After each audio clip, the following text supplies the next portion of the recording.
नमस्कार, मी तनया मांडवकर सेलिब्रिटी प्रमोटर्समध्ये तुमच्या सगळ्यांचं स्वागत करते. सावित्रीबाई ज्योतिराव फुले ही मालिका पुन्हा आपल्या भेटीस येत आहे आणि त्यातीलच सावित्रीमाई आज आपल्यासोबत आहे. तर चला आता आपण त्यांच्याशी गप्पा मारूया. सगळ्यात पहिली कशी आहे क्षमा? मी खूप मस्त आहे आणि नमस्कार सगळ्यांना आणि थँक्यू सो मच तनया. खूप छान वाटतं तुम्ही आज इथे आलात आमच्या सगळ्यांची गप्पा मारायला.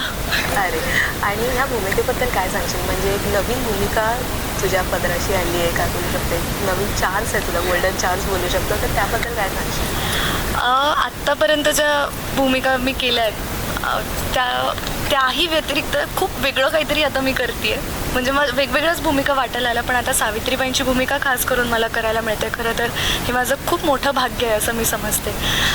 कारण इतकी मोठी भूमिका करायला मिळणं एखाद्या कलाकाराला ही गोल्डन अपॉर्च्युनिटीज असते आणि आय फील की इट्स अ ब्लेसिंग. आणि नक्कीच आनंद आहेच, पण त्याहीपेक्षा जास्त मला ती जबाबदारी वाटते जी मी पार पाडण्याचा प्रयत्न करते. अरे वा. बरं, ही जेव्हा भूमिका तुझ्याजवळ आली, मेन म्हणजे याची कास्टिंग कशी झाली होती ते आम्हाला ऐकायला आवडेल. ॲक्च्युली मागच्या वर्षी मी एक फोटोशूट करून ठेवलं होतं, कारण मला असं कळलं होतं की मालिका एक येते आहे आणि मला असं वाटलं की आपल्यालाही अशी भूमिका कधीतरी करायला मिळाली पाहिजे.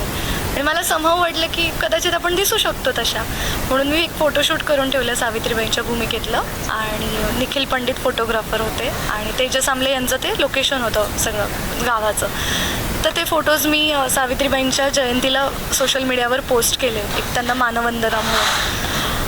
ते फोटोज खूप आवडले सगळ्यांना आणि नंतर मला कळलं की मालिकेत आता लीप येणार आहे आणि त्यामुळे मग मी ते फोटोज पाठवले. पण जोपर्यंत मी पाठवले तोपर्यंत कास्टिंग लॉक झालं होतं, त्यामुळे मला ऑडिशन नाही देता आली अनफॉर्च्युनेटली. तेव्हा खूप वाईट वाटलेलं की अरे आपल्याला ही भूमिका नाही मिळत आहे का करायला, की आपलं स्वप्न पूर्ण राहतं आहे का, असं बऱ्याच गोष्टी वाटल्या. खूप रडले पण होते मी. पण आय थिंक हे घडणार होतं म्हणून तेव्हा ते वर्कआउट नाही झालं आणि आता जे वर्कआउट होतं आहे ते खरंच खूप सुंदर आहे आणि फायनली मला सावित्रीबाईंची भूमिका करायला मिळते आहे. तर माझं एक खूप मोठं स्वप्न पूर्ण झालं आहे आज. बरं, या भूमिकेमागचा अभ्यासाची तयारी रादरदैन तू कशी काय केलीस? म्हणजे असतो आपण वाचन करतो, कोणाकडून गाथा येतो, तशी तयारी तू कशी केली? मला असं वाटतं की जेव्हा इतकी मोठी भूमिका करायची असते तर ती एका दिवसात तयारी आपली नाही होऊ शकत कुठल्याही कलाकाराची. रोज मी तयारी करते आहे आणि करत राहते, रोज मी अभ्यास करते आहे. तरी सांगायचं झालं तर मला अमोल सरांनी एक पुस्तक दिलं वाचायला, महात्मा. ते वाचून झाल्यावर मला त्यांनी अजून 4 पुस्तकं सुचवलीत. सो मी ती पुस्तकं सगळी वाचणार आहे की जेणेकरून मला त्यांचा जीवनप्रवास अजून चांगल्या पद्धतीने कळेल आणि मग तो मला इथे जगता येईल. त्या व्यतिरिक्त सीन्सच्या आधी पण आमच्या चर्चा होत असतात, आमचे दिग्दर्शक कार्तिक सर, आणि त्यांच्यासोबत आमच्या बऱ्याचदा चर्चा होत असतात. माझे काही डाऊट्स असतील इतिहासाशी रिलेटेड तर अमोल सर माझ्या शंकांचं सगळं निरसन करत असतात. ते छान पद्धतीने मला गाईड करत असतात. सो असं सगळं अभ्यास माझा सुरू आहे. आणि त्या व्यतिरिक्त होमवर्क म्हणायचं झालं तर सावित्रीबाईंवर आत्तापर्यंत जे काही प्रोजेक्ट्स आले आहेत वेगवेगळ्या भाषांमधले, तर मी असंच गुगलवर सर्च केलं की कोणी कोणी आत्तापर्यंत ही भूमिका साकारली आहे. तर त्या प्रत्येक अभिनेत्रींचे ना मी पोस्टर्स पाहिले त्या प्रोजेक्टशी रिलेटेड आणि त्यांचे डोळे मी खूप जास्त ऑब्झर्व करते. अजूनही मी बघत असते किंवा काही शॉर्ट फिल्म्स असतील तर त्या मी पाहते. अजून कुठून मला माहिती काही गोळा करता येते का, जे जाणकार लोक आहेत त्यांच्याशी मी गप्पा करत असते. तर अशा पद्धतीने माझा अभ्यास अजूनही सुरू आहे आणि तो अजून सुरू राहील. रादरदैन तुझ्या अगोदर स्टार प्रवाहावर जेव्हा ही मालिका चालू होती तेव्हा मधुराणी ताईंनी हा रोल प्ले केला होता, तर त्यांच्याकडून काय काय नवीन शिकवण घेतली? मला पर्सनली मधुराणी ताईला भेटायची खूप इच्छा आहे, कारण मी खूप अडमायर करते त्या खूप छान अभिनेत्री आहेत. मला त्यांचा अभिनय खूप आवडतो, त्यांचं काम आवडतं.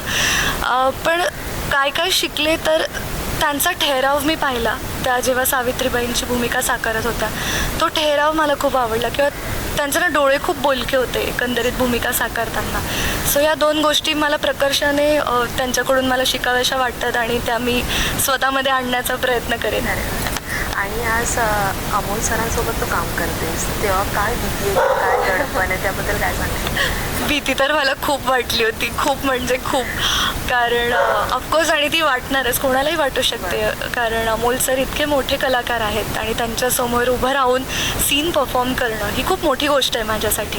पण मी मनात ठरवलं होतं की आपलं स्वप्न होतं की सावित्रीबाईंची भूमिका आपल्याला साकारायची आहे आणि एवढ्या मोठ्या व्यक्तीसोबत आपल्याला जर काम करता येतं आहे, ही इतकी मोठी गोल्डन अपॉर्च्युनिटी आहे, तर मी त्या संधीचं सोनंच केलं पाहिजे. सो मी खूप प्रयत्न करते की माझ्याकडून कुठेही भूमिका साकारताना कुठली चूक होऊ नये आणि जितकं मला शिकता येईल तितकं मी शिकण्याचा प्रयत्न करते. मी सरांचा गायडन्स घेत असते की सर हे बरोबर वाटतंय का, हे कसं वाटतंय, हे असं मी करून पाहिलं तर हे ओके आहे का.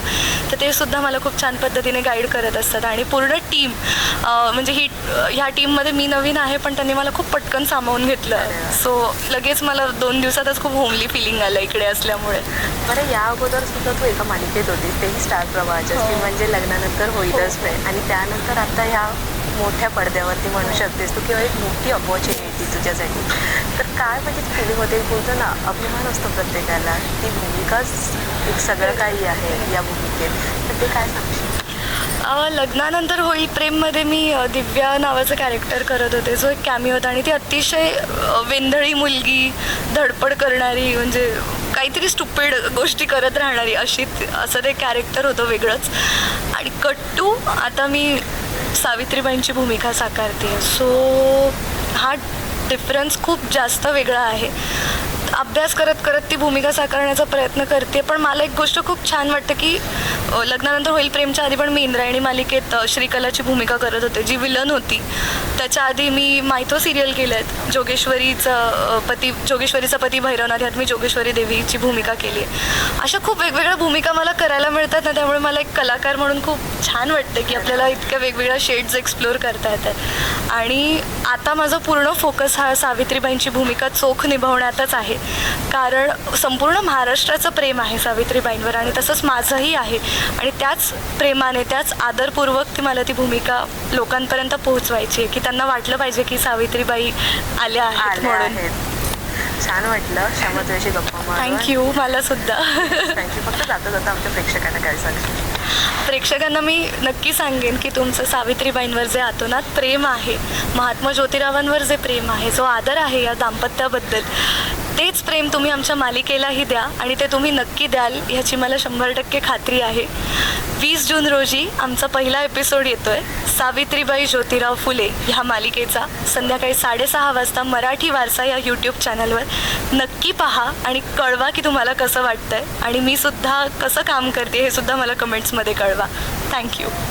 नक्कीच. आणि ऑल द बेस्ट तुझ्या पुढच्या थँक्यू. प्रवासासाठी. Thank you so much. थँक्यू.